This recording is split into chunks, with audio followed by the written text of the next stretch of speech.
दोस्तों, भारत ने long range anti ship hypersonic missile का सफल परीक्षण किया है।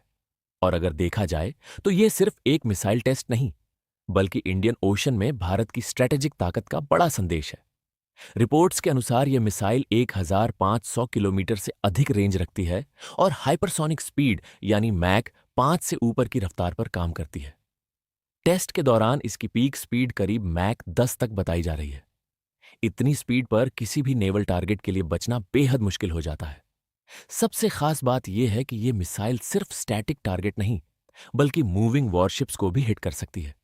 यानी दुश्मन के एयरक्राफ्ट कैरियर, डिस्ट्रॉयर्स और बड़े नेवल प्लेटफॉर्म्स इसके निशाने पर आ सकते हैं। दोस्तों, इस मिसाइल की सबसे बड़ी ताकत इसका एरिया डिनायल रोल है। अगर इसे गुजरात के वेस्टर्न कोस्ट से लॉन्च किया जाए तो यह स्ट्रेट ऑफ हॉर्मुज तक प्रभाव डाल सकती है। वहीं अगर इसे अंडमान निकोबार से तैनात किया जाए तो मलक्का स्ट्रेट तक इसकी पहुंच बनती है। अब आप समझ सकते हैं कि इंडियन ओशन के कितने महत्वपूर्ण समुद्री रास्ते भारत के कवरेज में आ सकते हैं।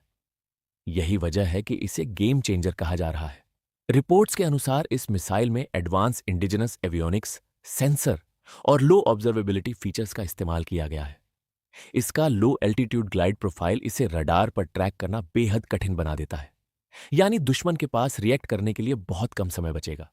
फिलहाल यह ground based coastal battery system के रूप में विकसित हो रही है, लेकिन आने वाले समय में इसके शिप लॉन्च्ड और एयर लॉन्च्ड वेरिएंट भी देखने को मिल सकते हैं। अगर भविष्य में इसे इंडियन नेवी के वॉरशिप्स और सबमरीन्स पर तैनात किया गया तो भारत की समुद्री स्ट्राइक क्षमता कई गुना बढ़ जाएगी। दोस्तों, आज की नेवल वॉरफेयर तेजी से बदल रही है। पहले जहां एयरक्राफ्ट कैरियर सबसे बड़ी ताकत माने जाते थे, वहीं अब हाइपरसोनिक एंटीशिप मिसाइल्स उन बड़े प्लेटफॉर्म्स के लिए बड़ा खतरा बन चुकी है।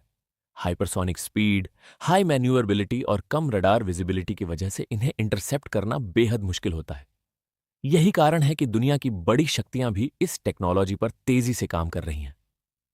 भारत के लिए यह मिसाइल खास तौर पर इंडियन ओशन रीजन में सी कंट्रोल और सी डिनाइल स्ट्रेटजी को मजबूत कर सकती है।